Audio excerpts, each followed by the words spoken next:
Meron ba kayong 3 araw na medyo maluwag-luwag? Eh, ang budget nyo, medyo nakakaluwag-luwag din ba? Hatake na mga katropa! Biyahe tayo! Saan? Sa Central Luzon! Sa Pampanga! Sa Subic! Sa Tarlac! Yung biglaan lang! Promise, masaya to! Alright! Ano? Sama ka sa biyahe ko? Wala Maynila. Napakadali na lang bumiyahe papuntang Pampanga, Subic at Tarlac via NLEX. Siyempre, agahan nyo na ang biyahe para makaiwas sa traffic.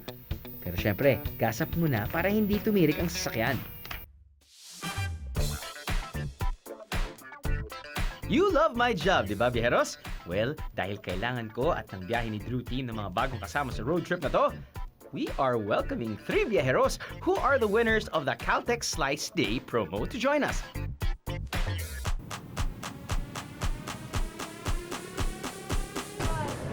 Yes sir, good morning po. Morning. Full tank po. Diesel, full tank, credit card. Thanks, bro.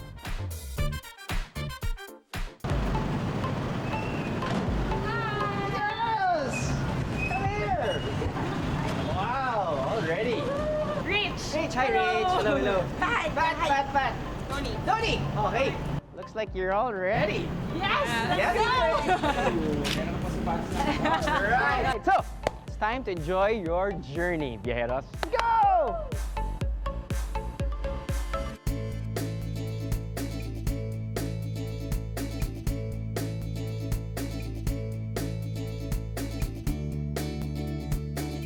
Ang tawag namin dito, ultralight. Ang model ng aeroplano ay Quicksilver. Opo. Ito yung pinaka-simple and pinaka-safest airplane in the face of the earth. Okay.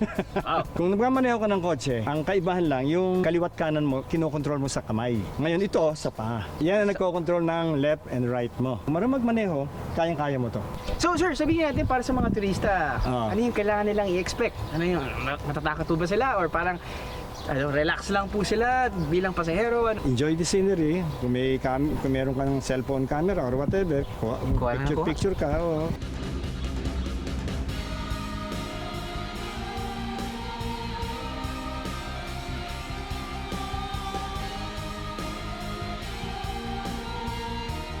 Okay girls, wow. Unang sabak ito na yung pinaka-exciting siguro at pinaka-intense pagdating sa adventure and excitement niya. Diba? Okay, fine. Do you guys have any fear of flights? Wala naman. Wala. No? Fear of heights and fear of flights, no? No? Fantastic! Siyempre, biyahin na rin to ni na Patricia, Antonia at ni Rochelle. Dapat lang na sila ang mga experience ng ultralight plane. Up and away, biyaheros!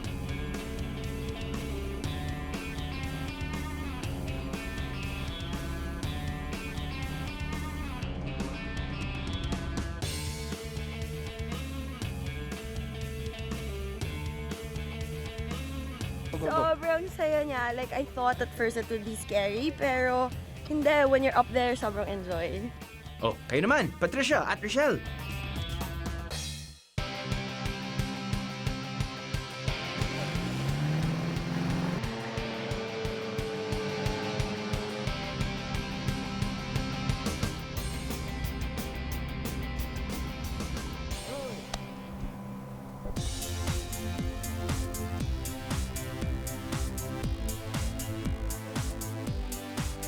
From way up in the air, mag-chill or rather, magpainit naman tayo sa isang hot spring mga biyero. So anyway, nandito tayo sa Sapang Bato at I see that you change your outfits. Yes, ready na para sa spa. So right now, sakay tayo na 4x4. Tapos ang pupuntahan natin talaga ay yung Pune Hot Hot Springs. Springs. But actually, the destination is Panalo. But just enjoy the journey towards the destination. So Right. please, come on!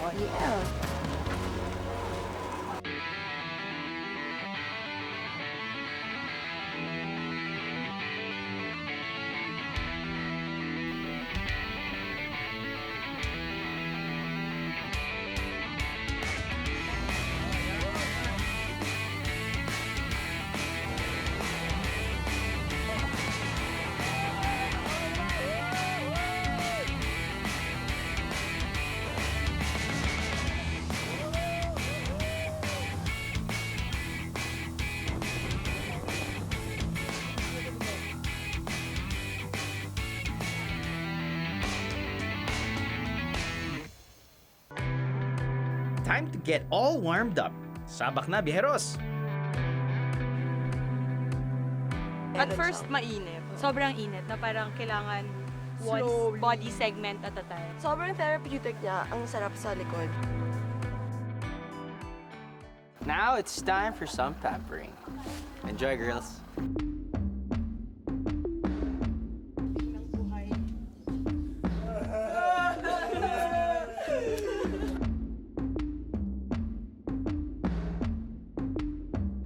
Ito daw yung feeling ng balot. Ang sarap! So, kumusta yung experience? Nakaka-relax.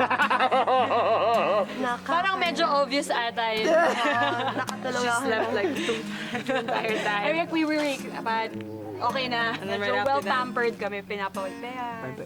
Kulang na lang, may ano pa eh, grapes pa. Sabi ko, ate, Yun nga may yung- buko juice kayo. Wow! Full experience.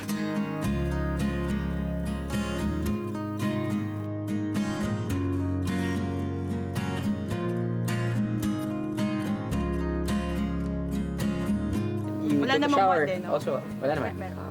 Wala naman. But right now, up. But right now, you're ready for the whole day. I'm ready to eat, actually. Oh, okay. Then I think it's a perfect time to eat. Shall we? Let's go! All right, let's go.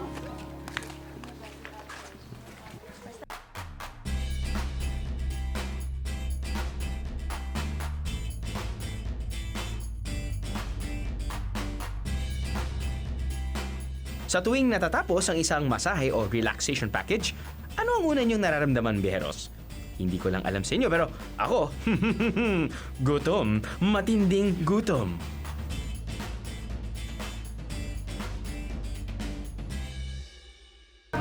Girls, gusto ko talaga mag-show off, no? Tapos sabihin sa inyo na kung ano yung mga pangalan ng pagkain na to. But I have no idea whatsoever. Buti na lang si Kuya nandito.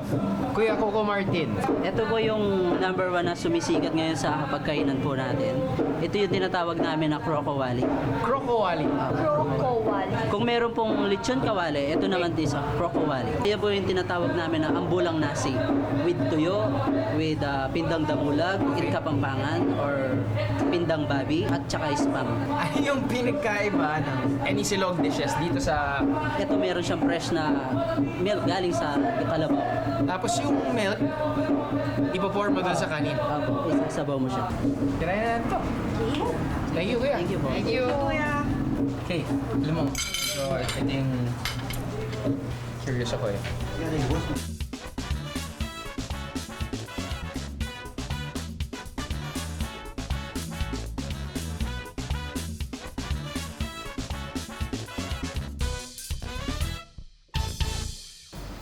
So, overall, how was your experience? So we would like to thank Caltex. Siyempre, behind ni Drew Thanks, you guys. for this opportunity. But you know what? I think this is what you call a 5 Star Adventure. Oh my God. Tuloy-tuloy na to, mga biyero. Saya!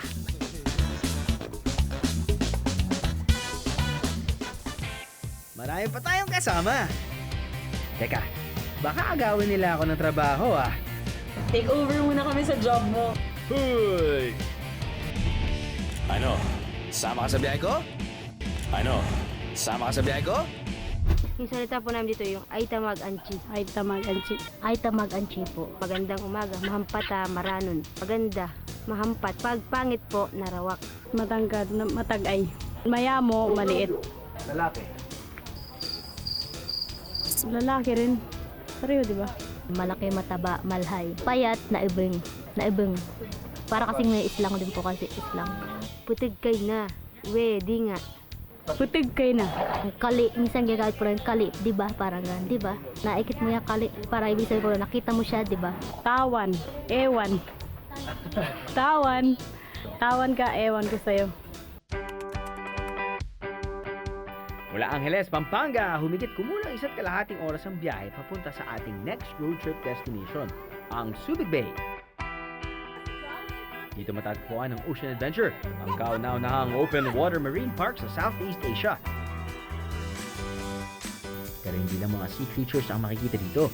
Meron din silang shows na tampok naman ng iba't ibang land animals. Sakto ito sa mga bata at makakita rin sila ng live demonstration ng jungle survival skills. But why just watch when you can also experience this aquatic adventure yourself? Okay, welcome po sa ating dolphin swimming counter. So ngayon, mamimit ko si Enzo. Enzo, Okay, isa sa mga male dolphin ng Ocean Adventure. Ang edad niya ay almost 13 years old siya. okay. Okay, so konting ano lang, yung mga hindi natin dapat gawin. So, wag tayo magbibigay ng hand signal on your own. Then, wait for my hand signal.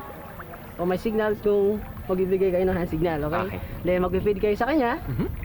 Then, mag-ride tayo mula dito hanggang doon sa other side. Okay, Okay, so ready ka na ba? ready na. Okay, let's go. Ano hand signal ganito? Sige mo.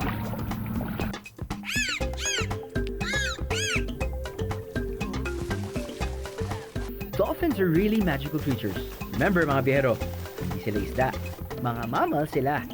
And I can feel a special bond with my new aquatic friend.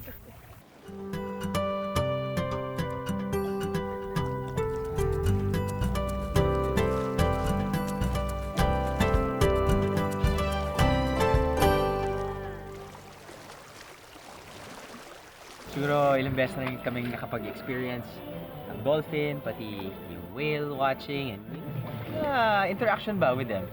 Parang it never gets old. Alam mo yan, kahit yung best mong gagawin, yung best mong experience with your family, with your friends, babalik-balik ka pa rin dahil come on, how often do you get to interact with a huge no, not a fish, huge mammal. Parang tao lang din siya, nakatalo. Nakatira lang sa dagat.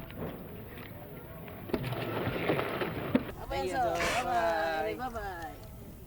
Okay. Bye-bye. Kung hindi mo naman trip ang panonood sa sea creatures, pwede pa rin namang mag-enjoy kahit sa beach lang ng Subic.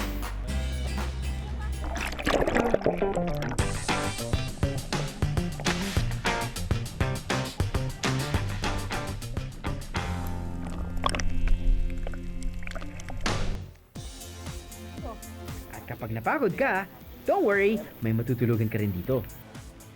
Oh! Hindi naman pala kayo? Kala ko pa nag-iwalay tayo. Mukhang chill na ka rin eh. Kayo naman. Parang nainitan kami, so we decided to go first. May nahanap naman kayo mga isda. Medyo naman, ganon.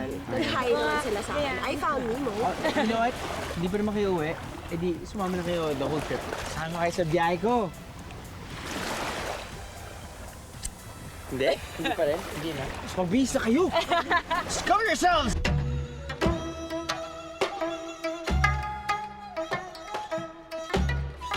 So, isa sa mga rason kung bakit kompleto or kompletos, recados ang Subic para sa akin ay ang dami mong pwedeng magawa at pwede mong dalhin yung buong pamilya mo or barkada mo or asawa mo.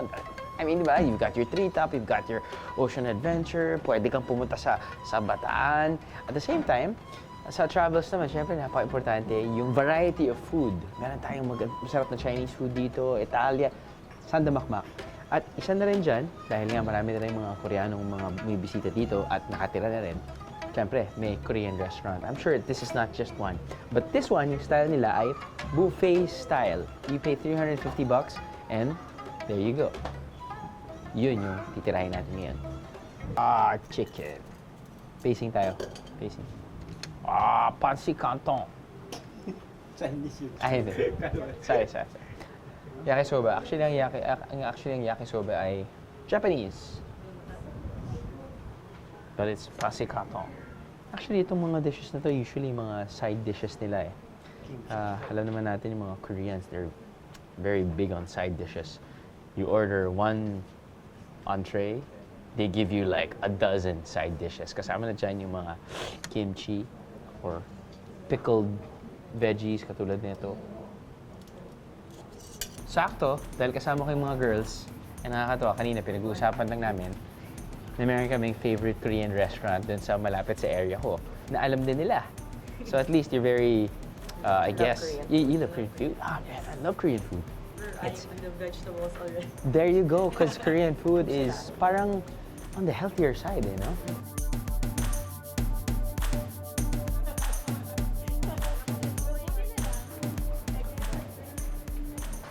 as I was saying, something about Korean food na, di ba, they're so colorful, katulad na sinabi nyo, flavorful, you have so much selection, kahit na isang dish lang i-orderin mo, yung side dishes, sang katerba, no? Oo. Favorite ko kasi fresh na feeling. Kung minsan nga parang, gusto ko mandaya na parang kahit huwag na ako mag-order, may libre naman. But of course, Filipino mentality. But yeah, love their grilled stuff, veggies, the works, japchae. Kauna tayo, kita ko yung mga mukha niyo eh. Parang napagod kayo sa snorkel eh. Honestly, sobrang na-starstruck ako. Fangirl kami, pero siyempre, timpe, kulang kami, parang hide. Pero sa kotse, oh my God! Guys, ano ba dapat attitude natin? Kunwari calm girls lang tayo or para si Drew! Alam talaga natin yung buhay niya. Click! Tapos yung wedding video nila pinanood natin. Alright. Right. What's your go-to dish? Korean? Na Korean? Samgyeopsal. Ito talaga. Samgyeopsal. Buti nga nung uso na yung mga unlimited na samgyeopsal. Meron ng unlimited? Unlimited samgyeopsal. Well, ito. Oh, okay. Unlimited. Right. Yeah. Ako, favorite ko, it's either Yukijang or Galbijim. Matamis na maanghang. Right. nakakalimutan ko, pero pag nakita ko yung picture, ayun. Yun. Gotcha.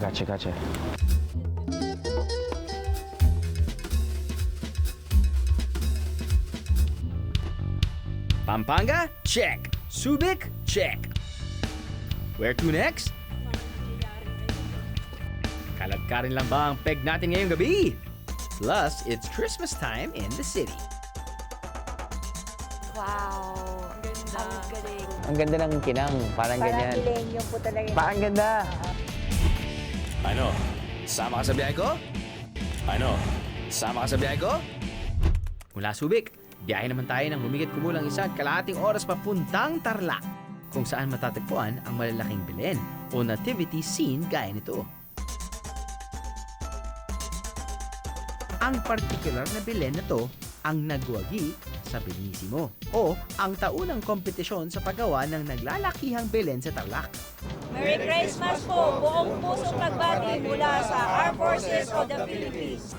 Madam, una muna, bakit niyo po naisipan na sumali sa contest na to? Sa pamamaraan na ito kasi, naipopromote din po namin na kaming mga sundalo ay gusto rin namin ilapit yung puso namin sa civilian, sa komunidad. Okay. So ito yung isang way din po namin na napapakita namin na part kami ng komunidad at hindi kami dapat kakatapusan. Okay. Now, ang tanong ko, gaano katagal at gaano kahirap yung ginawa to? Sa Puntagal lang, nag-start po sila noong July 21 sa pagtrabaho dito. July 21? July 21. Okay. So, almost 4 months po siya. So, nai-open po namin sa publiko to noong November 3. November 3. Nagkaroon ng ribbon cutting noong November 3. So ano to, every single year may contest? Yes. So, itong Belen na to, ito yung nire-represent niya po, hindi lang po yung Northern Luzon Command, pero buong Armed Forces of the Philippines. Makikita niyo po yung gumawa dito ay composite po siya ng galing sa Air Force, Navy, and Army. So, ano po, kanya-kanyang idea po hanggang nabuo na ganito yung concept niya. Ginawa niyo po muna sa isang lugar, tapos dinala dito, o dito niyo na po ginawa? Hindi, dito na po talaga siya. Okay. So, lahat po ng materialis na yan ay yun po yung mga common na mga basura na nakikita natin pag nag-journey sa baha. Yun nga, sana tatanungin ko ano yung mga ginamit yung mga materyales. So, yung materialis na yan po ay galing sa mga bote na lumulutang-lutang pag may mga baha po. Oh, ano yun? Nilinis yung isa-isa? Nilinis po yan isa-isa, pinagpuputol, and then yan po, ginamit yan. Kasi kunyari pag medyo a few meters away ka lang, parang pag magsisquint ka, makikita mo isang malaking clam na parang ganyan no? Oo, shell po siya. Isang shell. Tapos nun, parang kala mo, well, nagre-reflect talaga yung ilaw, no? Parang so, ang ganda ng kinang, parang ganyan. Parang millennium po talaga. Parang ganda. Santa, kamusta po? Ba't niyo po naisip na magbigay ng ilaw Para kasi pag nagpipicture yung mga tao dito, madilim, hindi, parang anino lang ang nakikita. Correct. Hindi nyo subukan para makita nyo yung liwanag o madilim. Kaya binibigyan ko sila ng ilaw. Ayun. Yun ang purpose dyan, ilaw. Ang tanong ko po, magkano po nakikita nyo or yung kita nyo kada araw? Hindi naman po pero ang kinikita ko naman, iipon ko, ibibigay ko rin dyan sa Christmas. Ayun. Ganun ang ginagawa ko. Hindi ko naman inaangkin yung pera eh. Ah, okay, okay. Kaya pag tinanong, may bayad wala. Kaya... Pero may habol. Anong habol? Kung magbibigay ko, tatanggapin ko. Ayun. Ibibigay ko rin sa mga bata. Kumbaga parang kung may tip, di okay. Okay lang. Ayun. Pwede ba natin tingnan yung ilaw mo?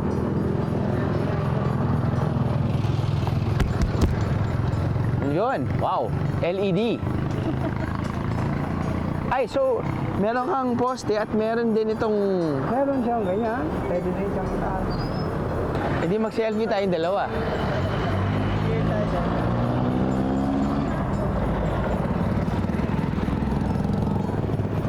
Oo, ayun 7. Oh, ang ganda nga ng ilaw. Oo, di ba? At ang pogi mo, Santa. 1, Yan, isang taon pa yan. 2,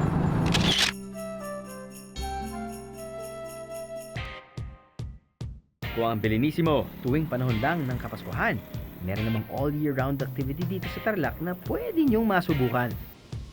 Ang go-kart racing.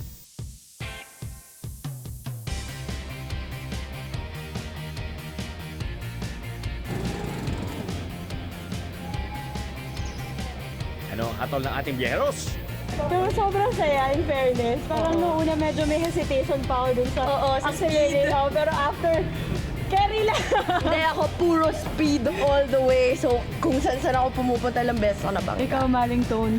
Feeling ko meron na akong newfound need for speed. Yeah.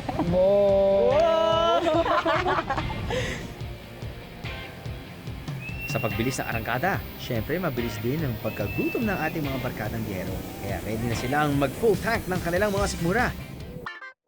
Buti na lang may masarap na kainan sa loob mismo ng go-karting compound. Hindi mo na kailangan lumayo pa.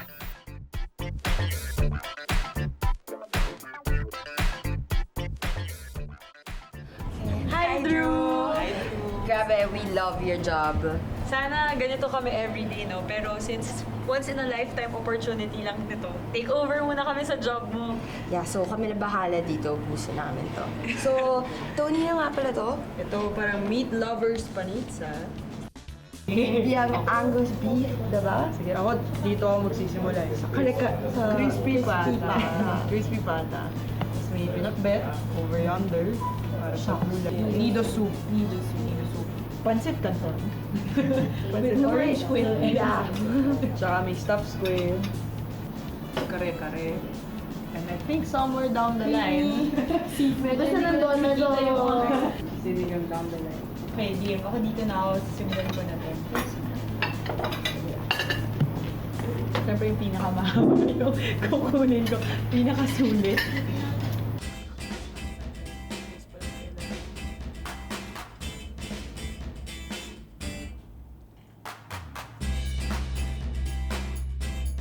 Ang dami.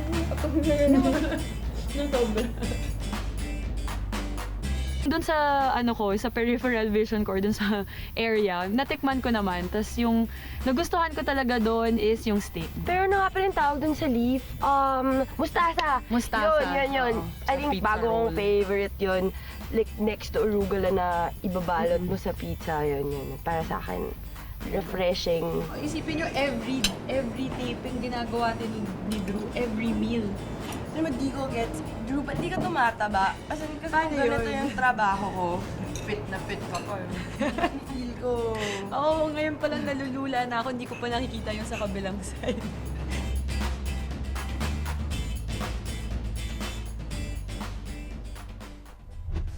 Aba. Parang may kakompetensya na talaga ako sa pag-host ng travel show na to ah. Hindi ako magpapatalo. Magpapatulo-laway kayo sa marami pang good deeds na darating. Oh, ba? Ano? Sama ka sa biyahe ko? Ano? Sama ka sa biyahe ko?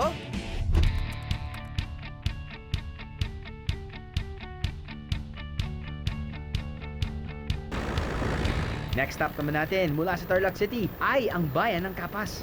Ito kasi ang ating jump-off point para marating ang Mount Pinatubo. Matapos ang mahigit isang oras na 4x4 ride, magsisimula na ang lakad.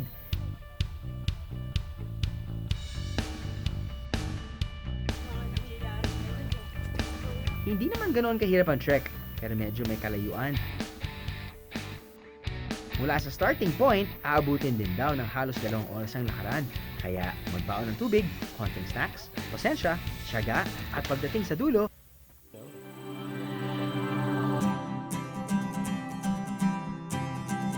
sigurado akong malilimutan lahat ng hirap na pinagdadaanan nyo.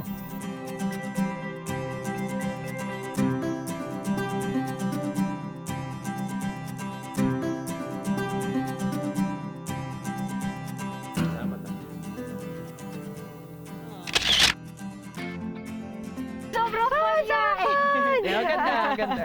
Nagulat ako. Malinis. Wow, malinis. Talagang, natutuwa. dun ako, oo, diba, nakakatuwa na nakikita mo na maintain siya kahit maraming turista na pumupunta. Malinis siya, well-maintained. Tsaka, oo, very relaxing yung surroundings. Makikita mo, maganda lang talaga. Asa Phuket, ang bola, kimlalam sa taten! Pabalik na tayo ng Maynila mga biyero. Pero meron pa kaming gustong ipakita sa inyo. Siyempre, napakarami at iba't iba ang matutuluyan dito tulad ng mga naglalakihang hotels. Pero meron din namang mga boutique hotels gaya nito. Medyo nakatago, pero meron ding ibubuga. Okay mga biyero, nandito tayo ngayon. Uy, nice. Ito yung isa sa mga kwarto dito sa At The Pad, dito sa Angeles. At pasok. Wow, hindi ko ina-expect na ganito ka ganda yung kwarto from the outside. That's $2,800 per night. Inclusive na yan of breakfast for 2. And see, alam mo, sumisikat na talaga to, no? Yung CR na pwedeng visible na from the outside. At ito na iikot. What? Nice design. Tama nga naman, kasi sometimes kailangan mo ng mirror kapag nag-aayos ka na, tapos ka nang maligo, di ba? Pero kung minsan gusto mo rin talaga ng back-to-back. When I mean back-to-back, mirror dito, at gusto mong makita. Okay ba? Okay ba yun? Eh, kailangan mo na angle eh, yan. Pag may angle, makikita mo sarili mo. Yan! Astig ah. Not bad at all. Modern fixtures. Flat screen TV.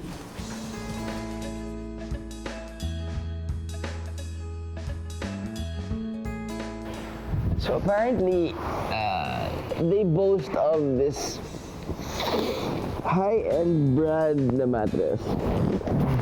Tawag nilang ano? May tawag dyan, sir. May tawag dyan, jet lag. Yan tawag dyan. Well, hindi naman natin pwede banggitin yung brand ka rin. Parang may memory foam siya. Which means, ano siya, yung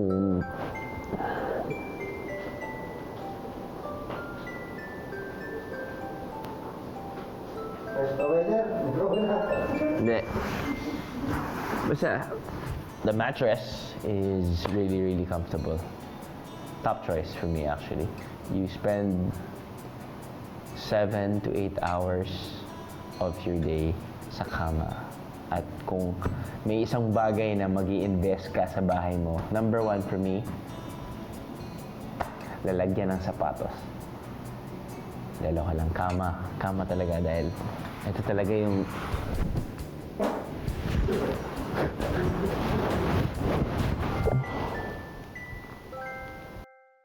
Bukod sa mamahaling kama, pinagmamalaki rin nila ang kanilang kakaibang menu. Okay, so nandito tayo ngayon sa busy, quaint kitchen ng At The Pad at unti-unti na lang ina-assemble at prepare yung mga isa-serve sa atin mamaya. Now, as usual, hindi ko sila memorize. So, we have chicken sambal. We will have the black cheeseburger na niluluto na nila ngayon yung patties, no? Mixed seafood in Alige. But I think the star of the show ay ang kanilang filet mignon in lava rock. They put it inside the oven. Whew, medyo mainit. There you go. At kung sobrang init na yan, maglalagay na sila ngayon ng raw beef, which is actually the filet mignon part.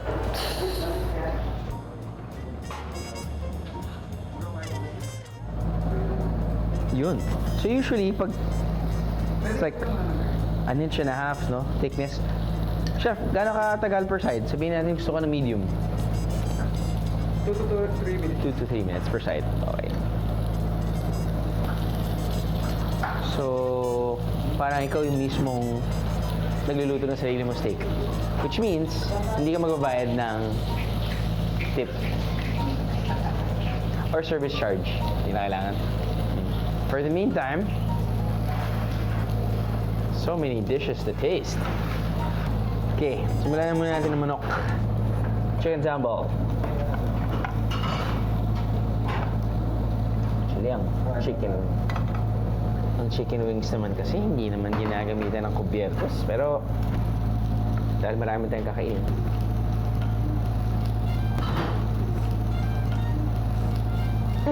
Can't go wrong with sambal.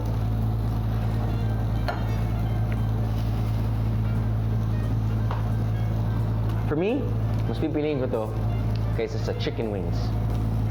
Yung sobrang saucy na chicken wings. Sobrang madudumihan yung kayo. Masarap din naman yun. Pero, mas gusto ko, sambal ang gamit. Super! The best. Beer match. Now, wow, seafood, nalige. Dahil matatagalan tayong maghimay, kuha na muna tayo ng squid. Yun. Pwede.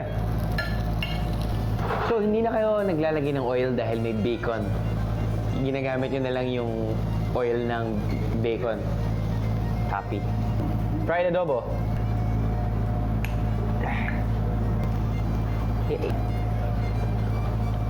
We're good. Kailangan ng kanin to.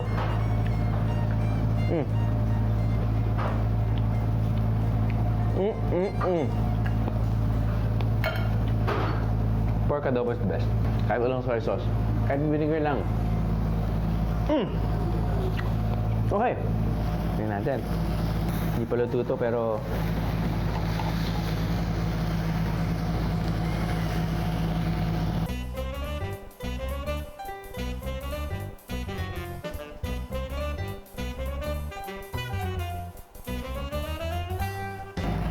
naalala ko, nung bata ako, tapos noon, ito yung in-order sa akin ng tatay ko. So yung filet mignon kasi, challenge siya eh. Kapag, siyempre pag bata ka, di ba, orderin mo, ayaw mo ng dugo sa loob eh. Orderin mo, medium, well done. Mali pagkakamali. Dahil wala masyadong fat ang filet mignon. Kapag well done mo, sobra siyang tigas.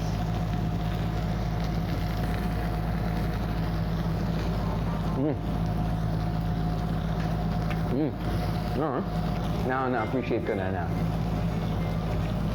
Mas okay pa rin talaga may dugo sa gitna. See that? For me, that's perfect.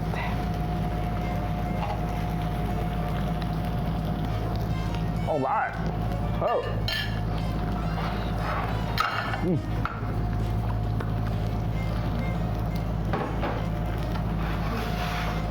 The black vege. With black cheese. Para siyang may IG value siya. Diba? Hey, look, friends, I'm eating black burgers. Chef, bakit black burger? Para may iba lang po sa mga Para may wala. burger. Pero bakit Then black? yung lasa din, iba din yung lasa. Pero the patty, you still use beef. Bakit itim yung keso? Okay lang, sabihin mo. Secret. Secret! Hindi pwedeng secret! Kakainin ko yan! Yummy! Hindi. Actually, kulay lang naman yan. Now, ito yung mga huwag mong orderin kapag meron kang niyaya on a first date. Kasi medyo request ang dating mo.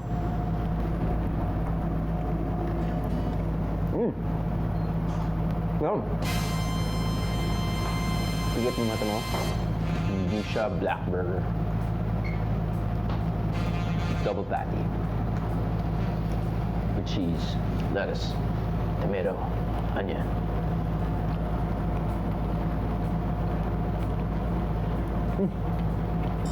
All right. Hey. Eat something new every day.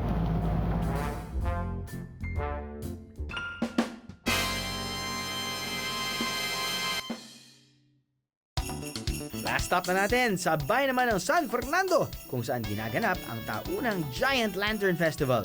Binisita namin ang barangay na nanalo nung isang taon, ang Barangay Dolores. Manalo kaya ulit sila ngayong taon? Kuya Roming, kailan po nag-start yung tradisyong ito sa Pampanga?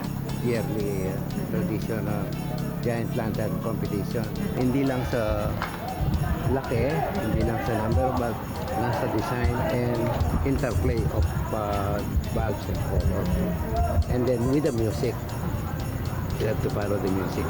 Wow, nawawa ko sa skill ni Tatay Roming dahil siya yung gumawa talaga nung mga rotors na galing talagang. Siguro nagulat nga ako na parang, okay, akala ko may internal machine na parang... Like automatic yung lights, Kasi pero gano'n manual. naman yung mga parol na parang iwan mo lang doon, sabit mo lang, tapos mag-light Automatic lang na siya. siya. Ang laki niya sa likod. Oo. As in, akala Isang ko truck talaga siya. parang ganyan lang siya na parang rotors, ganyan. Tapos parang, wow, isang truck to na parang tas manual na parang kailangan pa sobrang Ikudin. dahan-dahan kasi kung mabilis, meron pang ganong mechanic. So, ang galing talaga. Ang galing kasi community oh. tradition and Sobra. nakakaaliw kasi parang ngayon bihira mo na makikita yung mga barangay coming together Yeah. sa isang tradition na ganyan.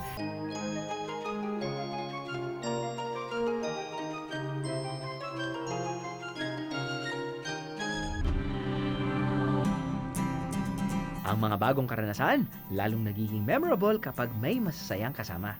Sama kayo sa biyahe ko. Paglipas ng ilang taon, malamang makakalimutan nyo na kung ano ang tawag sa kinain nyo. Kung ano ang pangalan ng mga lugar na napuntahan nyo. Pero tiyak, hindi nyo makakalimutan kung gaano kayo kasaya habang ginagawa ang mga yon. Kasama ang mga kaibigan kasama sa biyahe nyo.